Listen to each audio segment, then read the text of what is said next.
Hi, it's Lacy Estelle, and on this episode of An ADD Woman podcast, we're going to talk about something that seems to affect every ADHDer that I have ever met, and that is time blindness and how to manage your time as an adult with ADHD. So let's get into it.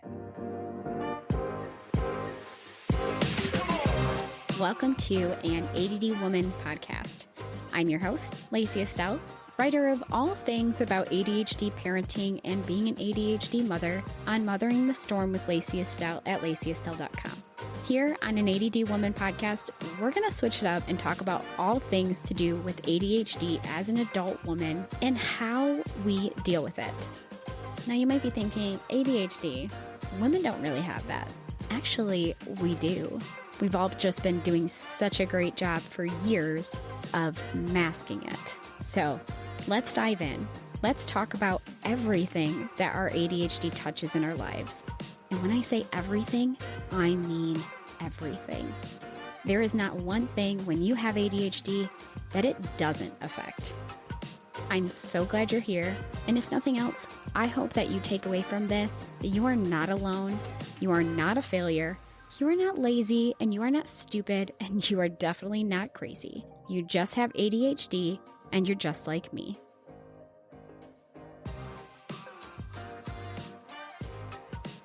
So I was reading an article recently on time blindness and ADHD adults, and one of the biggest things that it definitely affects can be your workplace, where depending on the type of job you have, I've had jobs in the past where being late was just an absolute abhorrent problem. And it's always funny to me because then I've had jobs where 5 minutes late, they don't even count it as being 5 minutes late. So I feel like what it happens the most often in is like retail or any sort of shift type of jobs where you are, you're coming in to alleviate another worker. So being late is, basically it's interrupting the flow of the work process. Anytime I've had office jobs, it's been more lenient, but it's still been something that has caused me issues.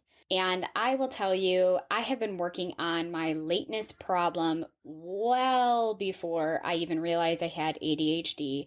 I came from a family that was, I think it's likely that my whole family has ADHD, or a lot of them do, because we were just a late family.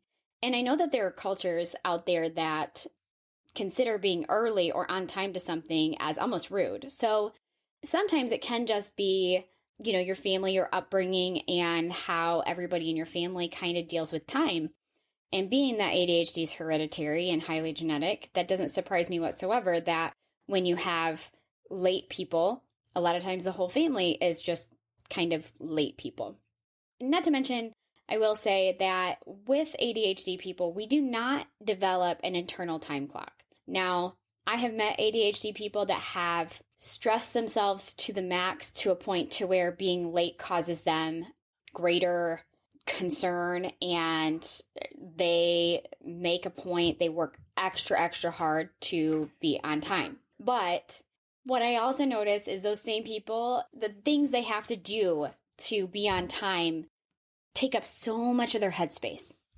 They have to be thinking about being on time for like hours prior to whatever event it is that they need to go to. And they have to be thinking about what they're doing and how they're doing it and how long things are going to take them to actually be on time. Whereas neurotypical people have an innate time clock. They develop it. They likely wake up around the same time every day, even if their alarm clock doesn't go off. They kind of know in their minds, or based on the time of day or based on their routines that they do most days, what time it is. Oh, it's probably close to noon. It's probably close to 1. Whereas people like me, I actually have to set an alarm for myself every day for 3:30.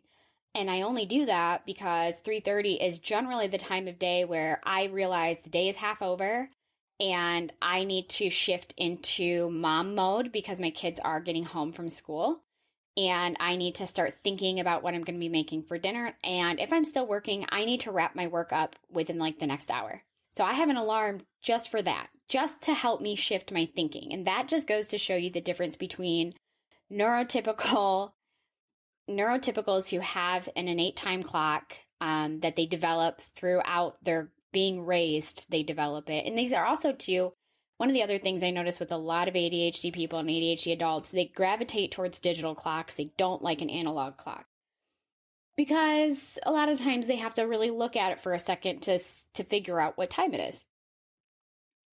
I can tell you that having an analog clock is one of the first things I will suggest to you if you want to get better at being on time and an on-time person and you don't want to lose your job.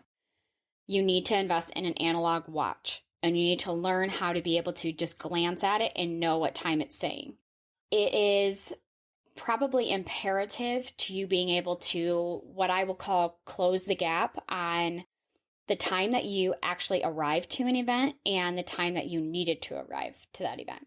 So in years past, when I was in my early 20s, and I just thought that everybody was late because I was raised in a family that was late. We were late people. If we were told that something was starting at 6:30, it was just a natural occurrence that my family was generally going to show up at 7. And nobody really batted an eye at it because it was just an accepted understanding that even though other people in my family definitely arrived before us, we were definitely not going to arrive on time. Growing up that way, it did not occur to me that it was considered rude or disrespectful or anything along those lines to be late for something until I got into my mid-20s and I had a best friend who was very, very, very strict on her time. And me being the fly by the seat of my pants sort of person, that was just new to me. And I just kind of figured, I think somewhere in my mind, I kind of thought there's not much point to trying to organize my time. Now, again, I think that also might just be a young 20s thing. Maybe it's not just ADHD people that are just kind of like, oh, I'm young and I'm free and I can just do whatever I want, and tend to overcommit themselves or think that something doesn't take as long as it actually does. That might all be part of growing up. But being that I had kids really young, I needed to actually have a reason to try to create routine in my life and in their life. Because just deciding, at 4 or 5 o'clock that I was just going to take the kids to the zoo or take the kids to a museum or something, and not really thinking about how long those types of things would take. How far is the drive? How long will it take us to get inside? How long will it actually keep my children's attention when they're only 4, 5, 6 years old? All of those things are factors in figuring out your time. There's some TikToks that are going around online right now talking about entering what they call waiting room mode as an ADHD person, where, you have an appointment at 3 o'clock. So you just sit all morning until the time comes to leave to go to your appointment at 3 o'clock. And I found that is one of the ways ADHD people deal with their time blindness. If they make any sort of commitment for one day, or they have an appointment and they know where they have to go, they have to keep that one appointment in the forefront of their mind all day long. So much so that the intense ability to focus on it disrupts them from being able to be productive in any other avenue prior to that appointment. And I can say that definitely was me for a while. And then I had kids, and having kids made it so that I had no choice but to deal with the things in front of me prior to appointments or prior to commitments or anything along those lines. So going back to my good friend that I had in my early 20s, we got really close. We both had children kind of young, and our children were similar ages. So we were always trying to hang out and do things together. We were, I would coin us as mom friends. We were mom friends, but we also became really close friends. But I can distinctly remember that she had a talk with me about how being late was rude and how she really didn't appreciate it. And I was like, wow, okay, nobody had ever actually taken the time to tell me this, because what she was trying to say was basically that she didn't think that I was doing it on purpose, but she wanted to bring it to my attention so that I was aware that I wasn't dealing with somebody that could really tolerate it very well. And I can appreciate that about her. What I didn't appreciate was that one time, now I started working right away on trying to be more on time, especially when it came to commitments with her, because she had already told me how she felt about it, and I didn't want her to think that I was rude. But it did not mean that it was all of a sudden an overnight switch to where all of a sudden I could just be on time just because somebody told me that it was rude. It doesn't work that way for anybody who has ADHD. It doesn't work that way when it comes to a lot of criticisms that we get. Oh, you just don't care enough. I need for you to care more about your schoolwork. Well, you saying that is just going to make me just say, you know what? If you think I don't care now. Because of the fact that internally we know that we're doing everything we can to be respectful of your time or show that we care about the things that we're doing or working on. And so a lot of times when people criticize us based on the effort that they can see, we get really frustrated and we start to just kind of say, you know what? Fine, then I don't care. In her case, I really wanted her to think that I was being respectful of her time.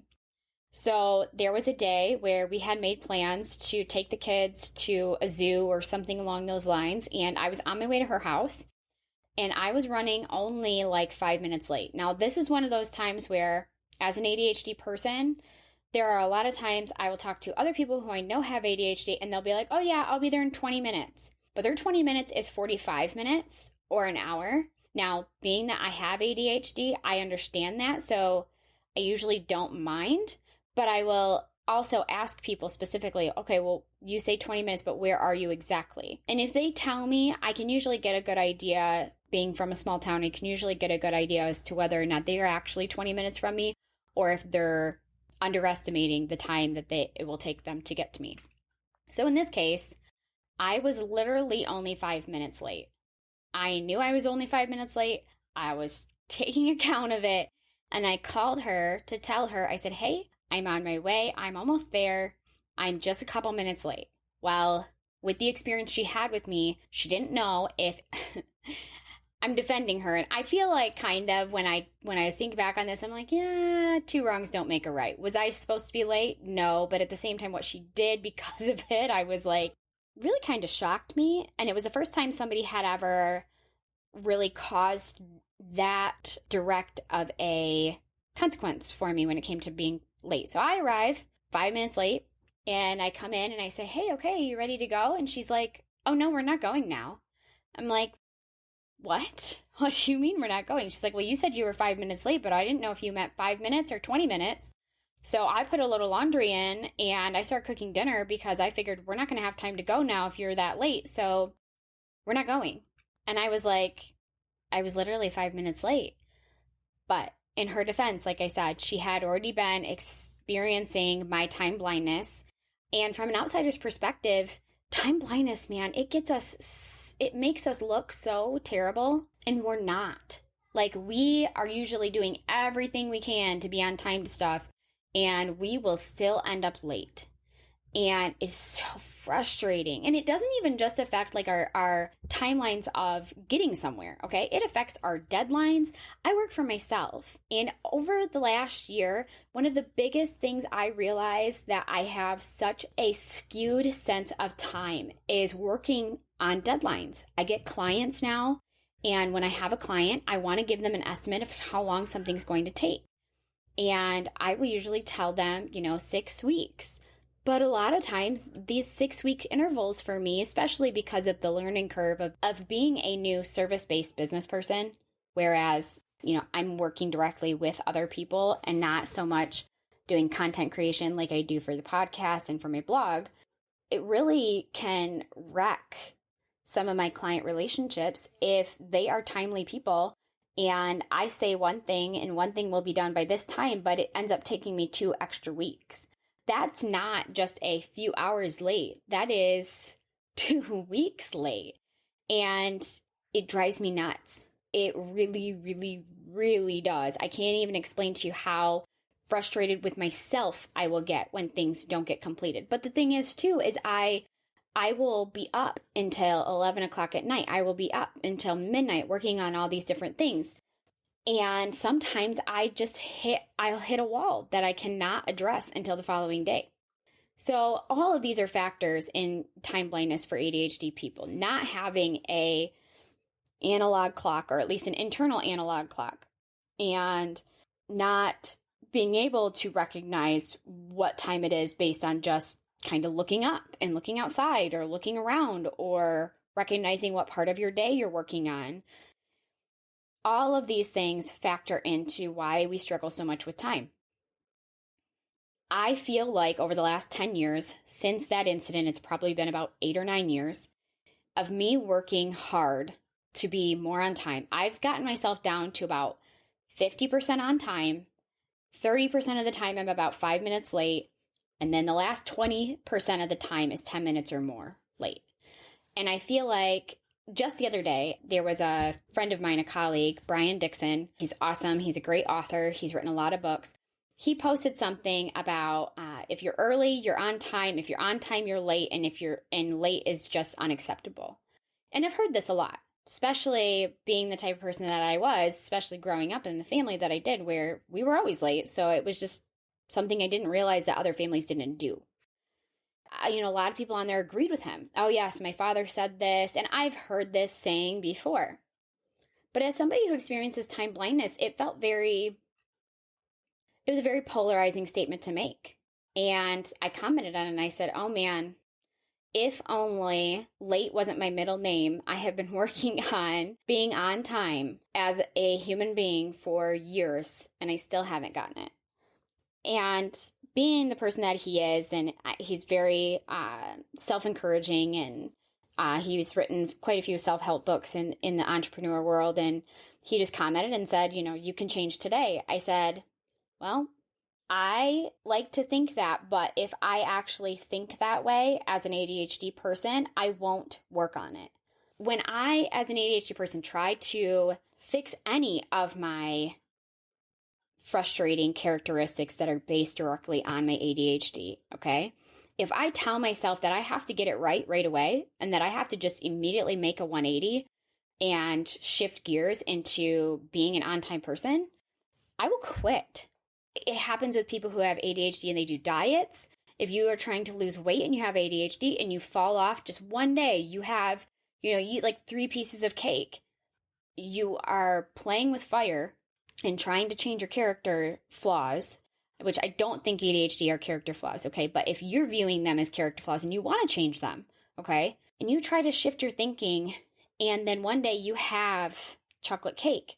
This goes back to a couple episodes ago where I was talking about things are not black and white. And it takes a lot as an ADHD person to not think that things are black and white. So many people that I know of, if that happens to them, they eat, 3 pieces of chocolate cake one day when they had been on their diet for 2 weeks and doing really, really great.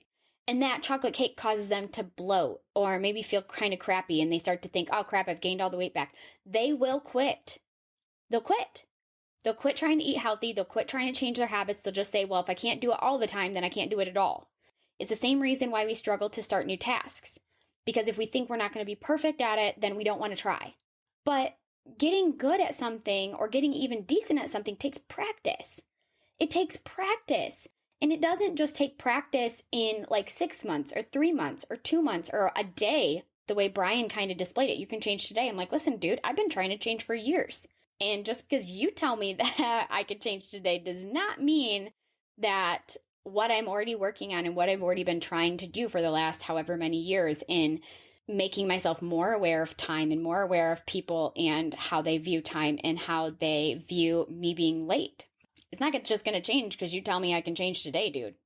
So, like I said, I don't say all this to bash Brian. I think he made that comment or made that post in an effort to talk about time and talk about how different people view time and how most people, especially in America, time, being on time to things is a matter of respect. So I've had issues.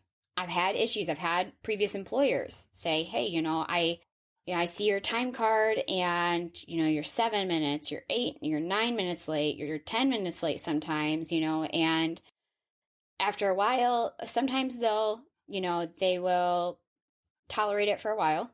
And then a lot of times, eventually they'll say, this got to stop. And I'll get better for maybe 2 weeks. And then I fall into bad old habits. So how do we really correct our time blindness? How do we start working towards it? I think one of the biggest things is trying to shift your mindset. Instead of telling yourself all the time that you're a late person and you need to compensate for things and tell people that you're late, you just start telling yourself you're an on-time person. as much as I am not about that self-love sort of mindset that is such a big proponent these days, because I'm a Christian and I believe that I am not enough and I have to rely on God. But positive affirmations for yourself, especially when you're trying to make changes in your habits, can be extremely helpful because of the fact that you're affirming and you're telling yourself, okay, I am an on-time person. I am on time. I am on time. By doing so, well, you don't want to lie to yourself. You can't really lie to yourself, right? So you have to then take that motto or take those words that you are trying to affirm for yourself and start to figure out, okay, I'm on time, so how do I be on time? You have to resist the urge to overcommit. If you're like me and you're in business for yourself and you run a service-based business, you have to make yourself budget your money in your service-based business because of the fact that there may be times where you have to say no to the money. One of the biggest pitfalls I find, especially as ADHD entrepreneurs, is that they have a really hard time saying no to more money coming in. But a lot of times they will take on the money and risk their performance of whatever service it is that they need to offer to their clients or that they are offering to their clients, because the money's right there and you're like, oh, I need the money because money means growth. But money doesn't always mean growth, okay? Having steady clients means growth. You have to avoid overcommitting. I feel like that is one of the biggest things that we do as ADHD people. And the reason we do it is because we don't recognize how long tasks are actually going to take. So I've started also so not only is the time timer a really great thing to have, you can go on their website and purchase one of their clocks. They have just one that sits out in the way that it's an analog clock, right? But it changes colors so you can see how long time has passed. The other thing I would suggest you do is if you do a lot of work on a computer, if you are working on a computer at home or even in the office, or maybe you don't work on a computer, but you want to use it on your phone, you can start using something called Toggle. And it's spelled Toggl. I don't think they have the E on it. And what it is it basically will read your activity on your phone and also on your computer and tell you what you're spending your most time on. It will also allow you to input what you're working on at the time and press play. So it's recording that as the time that you're working on it. The only reason I started doing this is not because my service-based business, I do not charge people per the hour. I charge them a flat fee. But when things take me too long, I'm starting to dip into my profit margins. And you may actually be doing that to yourself, even if you don't run a business. If you tell yourself that, you're going to fix your child's bike, or you're going to fix your bike, or you're going to do your makeup before you go out on a date, okay? But at some point you may realize that you're taking so long doing your makeup that now you can't do your hair, or you risk being late and say, okay, well, my makeup looks great. Now my hair has to look great. So I'm going to spend a whole nother hour doing my hair. But you don't realize it's going to be an hour. You'll tell yourself, oh, it'll only take me 20 minutes to do my hair. And next thing you know, your date is waiting for you either at the restaurant, in your living room, in their car. And they feel like, well, this is a pain in the butt. And we're going to miss our reservations, or we're going to, if they were trying to get there at a decent time, especially if you are attracted to your opposites. My husband is a very on-time person. He does not like to be late. So, luckily for him, he loves me enough to help me carry my mental load. And the mental load is heavy if you have ADHD and you have a household of ADHD kids. He starts to ask me questions the night before. Okay, what are we doing tomorrow? What time are we getting up? Who's getting up with the kids? Where do we have to go? What do we need? What time are we arriving? All those types of things, so that he knows and we both know ahead of time, what time we have to get up reasonably to be on time for whatever it is we want to attend. Most of the time is church, and we have 4 kids. So wanting to get up and get out the door on time to get to church on time, it can be hard. It can be really, really, really hard. So we have to recognize, and you also have to recognize, if you're dealing with more than one person in your household, how long does it take them to do things? So like my 12-year-old, he moves at a snail pace anytime before 10 a.m. There is no getting him up and getting him moving quickly. And I know all the tricks. Trust me, I tried every single trick. The only thing I can tell you that does seem to help him is helping him wake up in a good mood. So getting mad at him for not being up yet or getting angry with him. Sometimes I will even warn him that I'm losing patience, and I say it in a really nice, calm way. And I just say, hey, you don't like it when I yell at you in the morning, but this is the third time that I'm asking you to get up and you're still not out of bed. So if you can't get out of bed soon, I'm going to raise my voice because I'm frustrated and you are not doing what I asked you to do. That usually will get him moving. But most days, if I can go in and he has time to get awake, I can go in and I rub his back and I scratch his back. A lot of times I've been told to rub along the spine because it helps to kickstart the nervous system and helps people wake up easier. I'll do that for him. That will help him get waking up. The other thing is getting rid of screens before you go to bed. It is one of the hardest things to do. Even me and my husband are guilty of it. We lay in bed on our phones just before we fall asleep. But when my children were really, really starting to struggle with getting up in the morning, it was one of the first things I said, let's try making it so they can't have screens in their bedrooms at nighttime. Even though their screens all locked at a specific time that I felt like was good enough for them to go to bed, it was simply a matter of having that light in their face.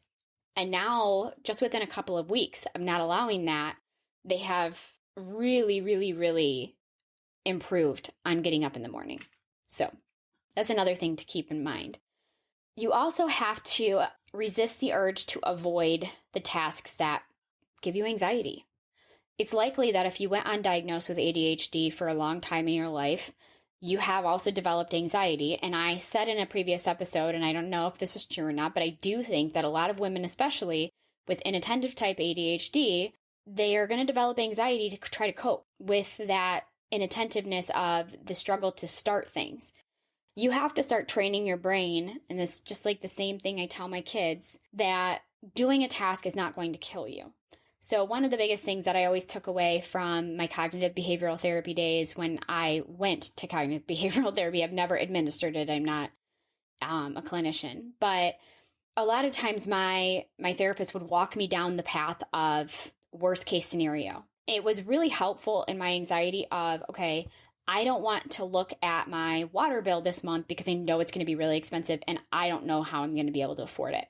So I would avoid it, especially when I was young in my 20s and trying to figure all my stuff out. I would avoid it. I didn't want to look at it. Well, next thing I know, I'd actually lose it. And then the worst thing would happen because it wouldn't get paid. And next thing I know, I'm getting calls that my water's going to be shut off and I have to try to come up with the money in a hurry to get my water turned back on. Well, when you pre-think of worst case scenario situations and you tell yourself, how can I avoid that worst case scenario from happening? One of the biggest things is you can communicate with the people that you owe the deadline to. You can ask yourself, how can I come up with this money, rather than, okay, I have to come up with this money in 3 days and I don't know where it's going to come from. Okay, can you sell something? Can you do something? You become a lot more resourceful with your time when you resist the urge to avoid the things that you have deadlines with. The other thing I would say is, again, in resisting that urge to avoid tasks, you also should let people know. If you're working on being on time, the people closest to you are going to probably scoff at you, but you can genuinely tell them, no, listen, this really bothers me and I really am working hard on it. So it would be better for me if instead of making jokes that I'll ever be an on-time person, it would be really helpful to me if you could just try to help me be more on time. And they can do that by calling you the night before. Hey, we have that commitment tomorrow. Are you going to be able to leave by 6 o'clock when you know you have to be there by 7? And sometimes friends don't want to do that, and that's just fine. But at least just getting them to recognize that you are trying will help them to maybe not be so angry with you the next time that you mess up and that you are late. It is helpful to know that the people that love you and care about you the most, it's likely that they do know that you don't do it on purpose, but sometimes they just don't. I've had family members who have known me my whole life, and they still think that when I'm late, I'm just being disrespectful of them and I don't care about them. And that's not the case at all. 9 times out of 10, these days, if I am that late to that extent, it is something that is completely out of my control, or there's a lot of times there's information that I don't have. Maybe that person is upset with me because they had a deadline, but I didn't realize that they had a deadline. And so even though I'm, 20 minutes, 30 minutes late for something, I'm not realizing how it's affecting them. And as much as that shouldn't matter, I should be more on time. I need added pressure. I have ADHD. I need to know the reasons why I need to add that pressure to my time. It's hard. So having a partner that helps you carry that mental load is extremely helpful. And the other thing I would suggest to you, if you are naturally a late person or you naturally struggle with deadlines, every time you think something's going to take you 15 minutes, add a half hour. But also take the time to time yourself doing these different tasks. Like I said, I use Toggle on my computer because my service-based business is all on my computer. So it allows for me to actually record how much time I'm spending on one specific task. If I have somebody who asks me to troubleshoot something and I'm spending more than 3 hours on that problem, that can really cut into my productivity for my other services, for my other clients, things that might not have taken me as long. And if I'm spending that much time on this one small problem, I have to tell myself, okay, this has taken me 3 hours and I still don't have it solved. I have to shift gears and I have to move into something else. But a lot of times too, the tasks that you're doing at home, the chores, the different things, there will be times where you'll be on time for something. And then as you go to leave, you're like, oh, I've got a little bit of extra time. I'm going to stop for gas. Or I've got a little bit extra time. I'm going to stop and get a coffee. But what you're not accounting for is other people. You're not accounting for the line at the coffee shop. You're not accounting for the line at the gas station. You're not accounting for some of those small things, or that the nearest gas station is 2 miles out of the way. All of those things factor into our time struggles because we don't recognize that. That comes back to our working memory where, we also can't just write things down and assume that we're going to remember them. You have to put them in your phone. And if you're not putting them in your phone because your phone is one of the only things you take with you everywhere, okay, if you're one of those people that doesn't somehow take your phone everywhere and you're in the 21st century, you have to find a way to take something with you everywhere that does have everything written down for you so you can remember. And you have to make yourself look at it daily because you'll avoid it too. But it takes practice. It does not happen overnight. You cannot just go from being a late person all the time and managing your time, really struggling to manage your time, to all of a sudden being an on-time person. It does not work that way. You have to add all these other tools to help you close that gap. And you might tell yourself, you're going to start closing the gap. And some people will say, well, I was measuring how often I was still late for things. You can't necessarily do that. And the reason for that is because, like I said, I went back to with ADHD, people will be very black and white. If you start to recognize in yourself, I'm still late, don't do that to yourself. Don't dwell on the being late part. Instead, be proud of being on time. When you're on time for something, tell yourself how great it is. Oh my gosh, I made it on time. Be really proud of yourself because that dopamine will help you to cement that habit because of the fact that it feels good. It feels good to be on time. You feel proud of yourself. So you have to applaud yourself. And every time that you're late, you have to not necessarily ignore it. Obviously, you kind of want to look at it critically and ask yourself, what did I do this time that made me late when I was on time last time? Especially if it's, you're going to the same thing. It's a doctor's office. One appointment you're on time for and the next appointment you're late for, but it's the same doctor's office, same distance from your house. All those types of things. Ask yourself, oh, you know what? I overcommitted. I told myself that I had time to stop and get gas and I left at the same time as last time. I didn't have time to stop and get gas. All those things are factors. Having a partner that helps you carry the mental load, recognizing how long tasks actually take, but also in your household. My son will drag his feet to unload the dishwasher. And I have to tell him, I said, you have to do the practice of this. I know that it's hard. I know that it sucks. But your brain will tell you that unloading the dishwasher is going to take you an hour. And it doesn't. It takes you 15 minutes. But because you put it off and your brain recognizes it as being this really tedious task and it's physically painful almost to do the task, you have to make yourself do it, even if you do it begrudgingly, even if you don't want to do it, just do it and actually pay attention to the time that you start doing it and the time that it ends. Because even if you drag your feet to do it, it's not going to take you more than 20 minutes. If it does, you have way too many dishes. Just telling you. So all that to say, it takes practice, and it takes all those executive functions that our neurotypical peers have that are just innate. We actually have to bring them outside of our mind and either put them on paper, put them in front of us, get a timer, look at the clock, get a watch, okay, that we check on a regular basis, set an alarm. We have to bring them and put them outside of us so that we can utilize them, where other people in their mind can just recognize what time certain times are and things along those lines because they just have it in their mind's eye. They can hold it there. We can't do that. It's not to say we can't develop ways to do that, but as we stand right now, we still have a long ways to go. So we have to work on ways to bring it outside of us so that we can start seeing it. Once you can see it and it's in your sight, basically, you have no choice but to acknowledge it. Whereas if you try to put it in your working memory, it's going to disappear as soon as you're distracted about something else. So having it outside of your body, having it in front of you so you can see it on a regular basis, looking at the clock, checking your watch, checking your phone, checking your calendar, checking your schedule. The other thing I will do, and this is just a little side tip from me, is that anytime that I don't go to something often enough and it's just across town and I know how to get there, but I don't know how long it's going to take me, I put it in my GPS.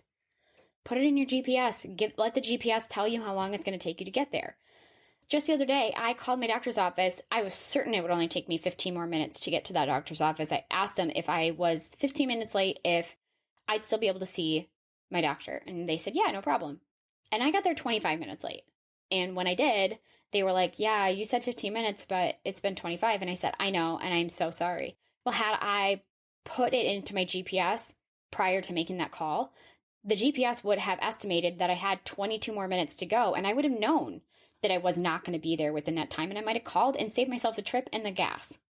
So doing those types of things so that you can recognize how long things actually take. And that's the other thing too, is doing those things will also help you to realize when you have added stops or traffic or anything along those lines. I know that some places in my home state can take you only an hour to get there, but if you go there anytime around 9 a.m. or anytime around 5 o'clock p.m., it's gonna take you an hour and a half easily, just because of traffic. And those are all things that ADHD people just totally forget about, and it makes us late. Recognizing that you are blind to time, that you don't have it, doesn't mean that you're not without hope. And one of the things I really want to pour into you and have you recognize in a reminder, okay, and if you need to go back, episodes where I talked about finding your identity apart from your ADHD and recognizing that our character flaws or our inabilities to do the things that our neurotypical peers can do easily does not weigh on our worth or our value. Just because somebody can't do things the same way as other people does not mean that we are any less. And I reiterate that in this because I feel like because of the part of our brain that ADHD affects, we come across as disrespectful, as uncaring, or as irresponsible. And internally, we're already kicking ourselves as hard as we can, going, why can't I just get this right? Well, it's just because of the brain that we have.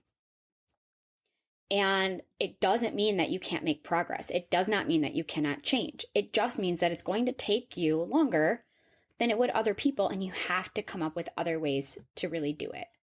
So all that to say, I hope some of these tips that I talked to you about will help you if being on time is something that really bothers you and you really want to be more on time, or at least have the less risk that you may lose your job from your timeliness. I know that I've had jobs before where they have told me if I was late even one more time, I was gone.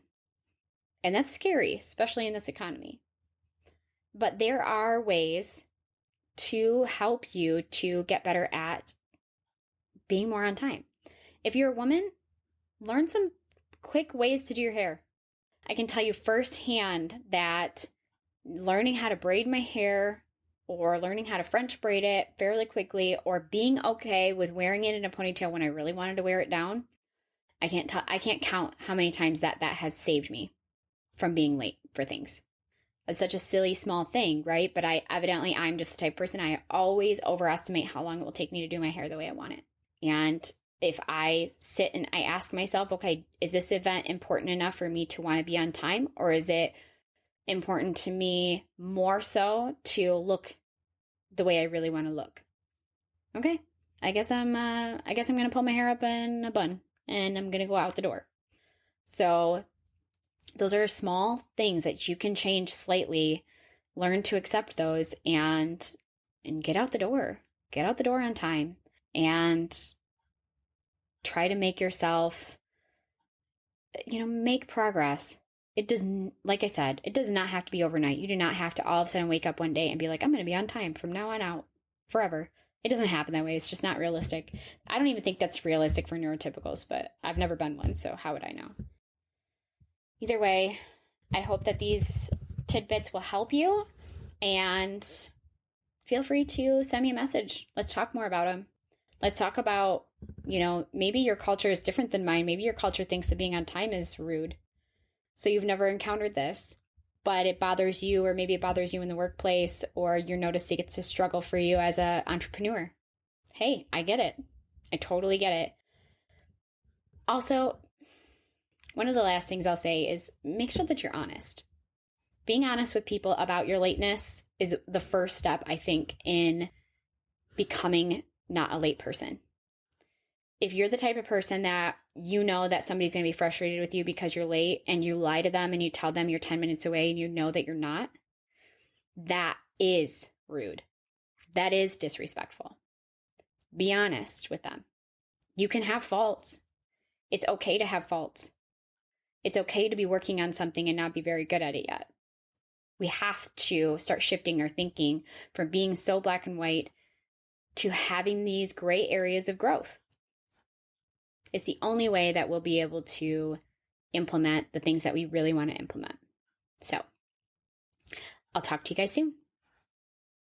That is going to wrap up this episode of an ADD Woman podcast. What did you think? How do you feel? I would love to hear from you. And if any of the things I just said are of interest to you, I'd strongly recommend that you check out the blog, which is hosted at lacyestelle.com. On there, I talk about all things ADHD parenting when you're an adult with ADHD as well, and how to deal with it. I'd love to hear your thoughts. Love to hear what you think, and I'll be talking to you guys soon.